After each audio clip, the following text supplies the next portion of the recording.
Dungeon Masters of Reddit, what are the dumbest and or funniest things your players rolled nat 20s on?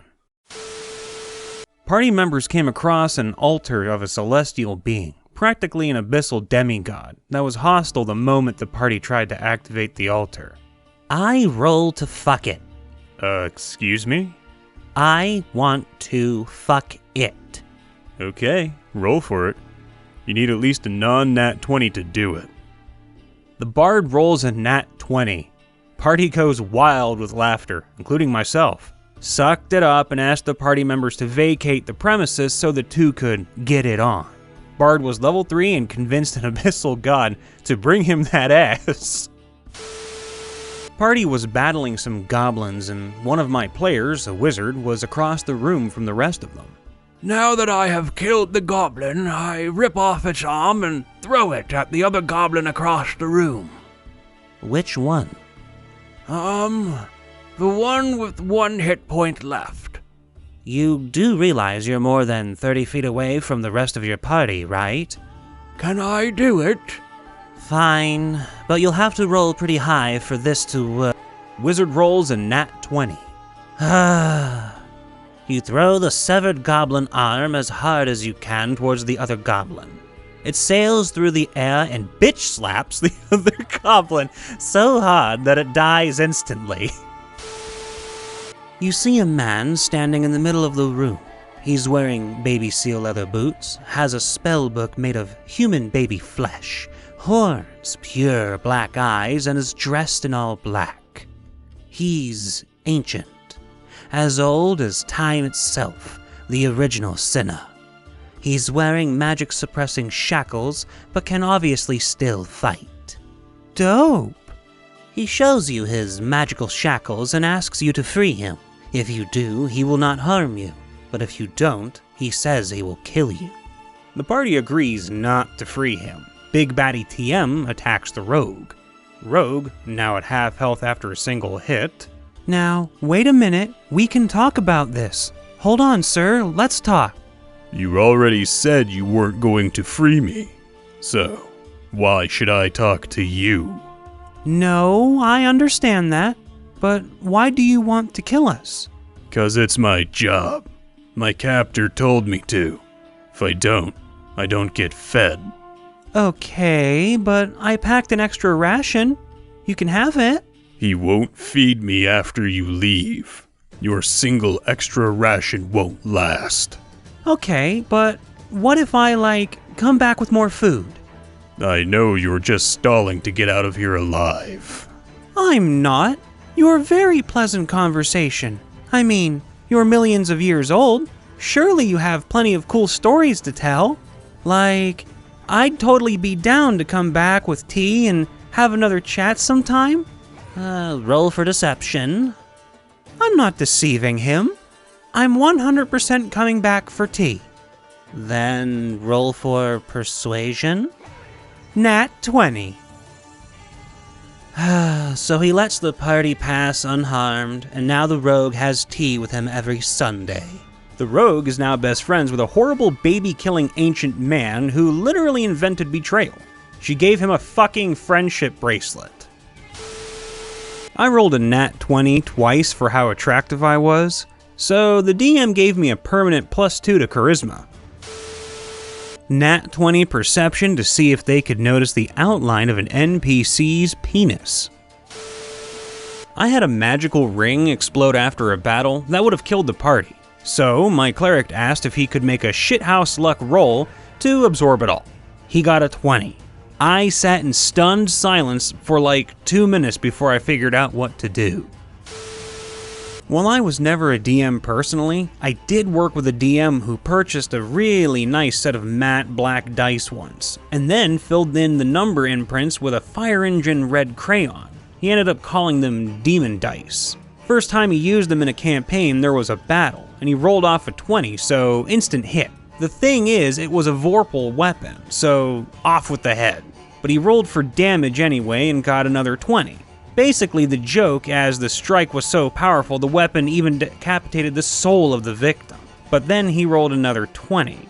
At that point, we all decided the species of the character killed had just been snuffed out of existence. No, they weren't loaded dice either. The guy just had insane luck and we all knew it. Not technically rolling a nat 20, but I was running a Pathfinder game for an all-goblin party.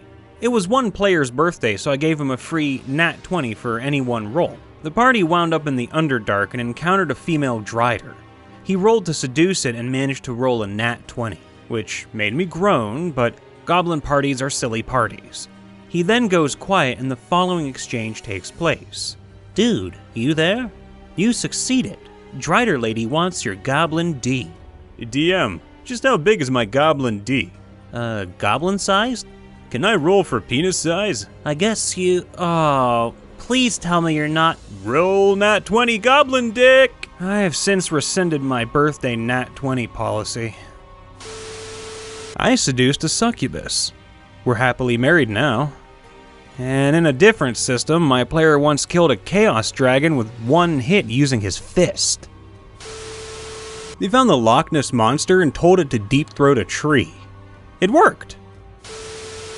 After rolling 2 consecutive nat 1s and letting weapons slip away, the ingenious rogue got a bone from a defeated skeleton to use as a weapon against another skeleton. Nat 20 and confirmed critical. He started to carry that bone around as a backup weapon, and to pretend to be a necromancer if need ever arises.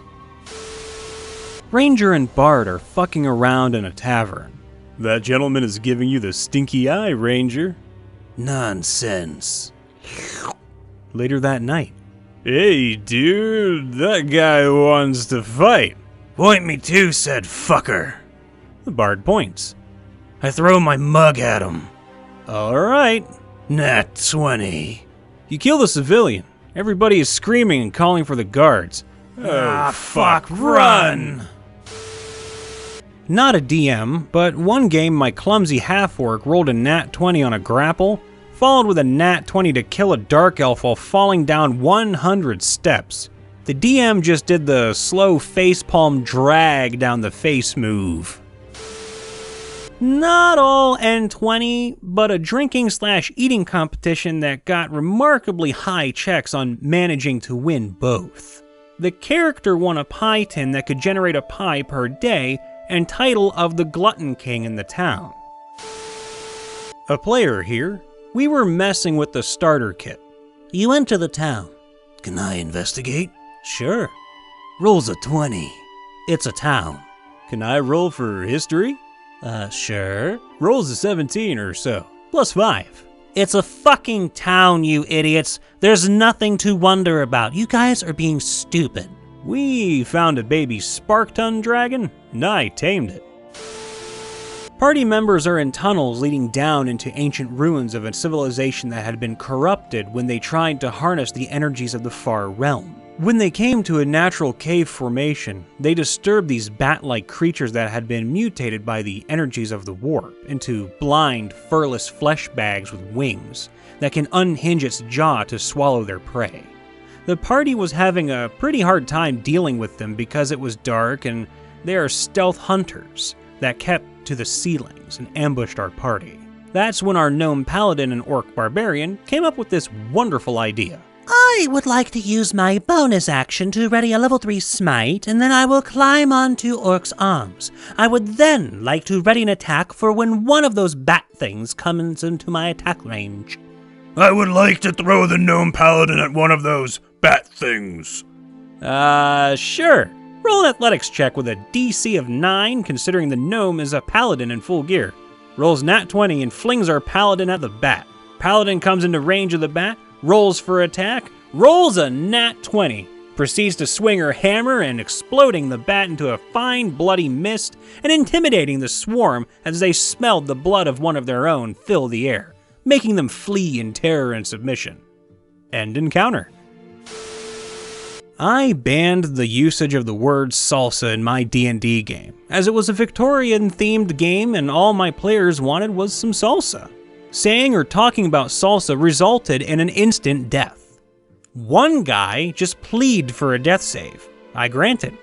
A fucking 20.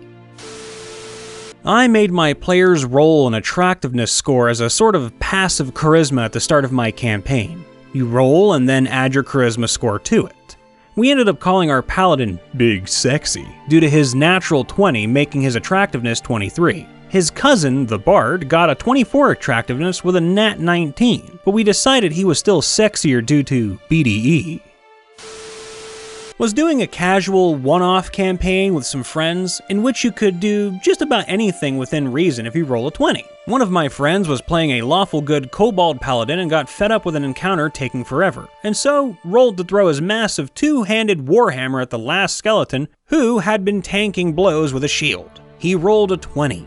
Best outcome I could think of was that the hammer spun in the air towards this poor skeleton and took his head off. This was insanely funny at the time, seeming my friends had been going at this one skeleton and doing very little thanks to poor rolls. But then, this tiny kobold chucks a hammer bigger than him at the skeleton and gets obliterated.